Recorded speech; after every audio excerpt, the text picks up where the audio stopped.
During Trump's administration, he has placed a policy called the zero tolerance policy. It was during this policy that families were being separated. Children were being separated from their parents and guardians when they were trying to cross the U.S. and Mexico border.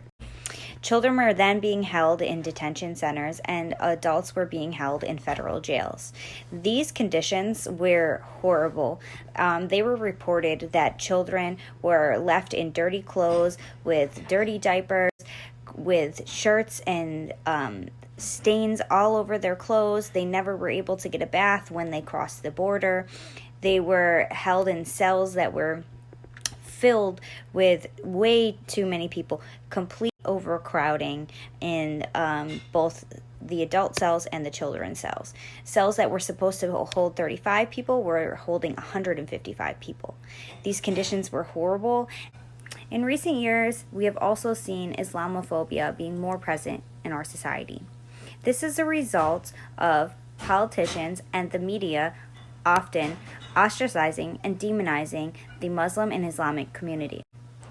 Islamophobia is the fear, hatred, and prejudice towards Muslims and the Islamic community.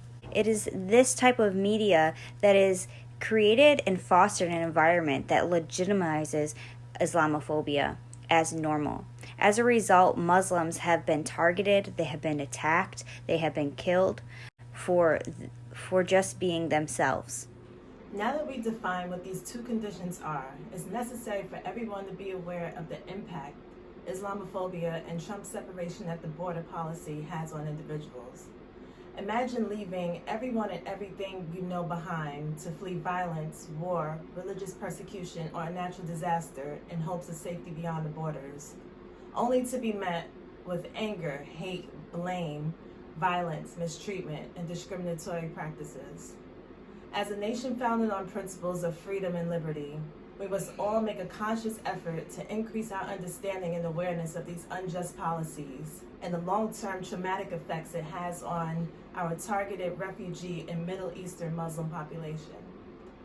As a human services professional at an agency with an unaccompanied minors program, I have heard the agonizing cries of young children recently separated from their parents and waiting to be connected with extended family members here in the U.S. Keep in mind that these are young children with no understanding of laws, policies, or why separation is being deemed necessary upon their arrival.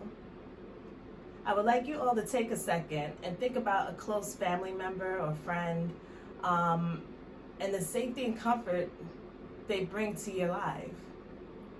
Now imagine being told that you'll never see them again, or even worse, they just endured a vicious attack from a hate crime for simply being in pursuit of a better life.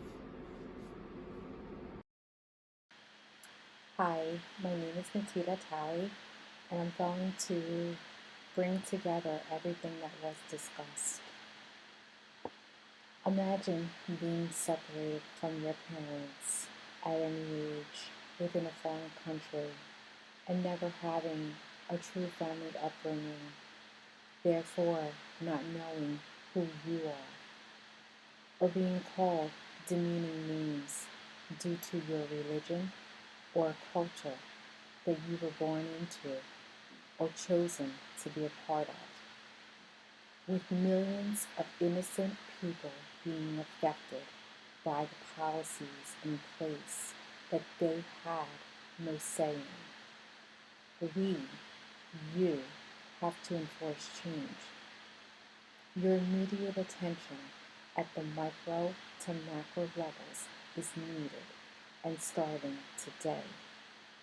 These individuals, when forced away from their families or discriminated against, are seen to have very high rates of mental health issues such as depression and anxiety.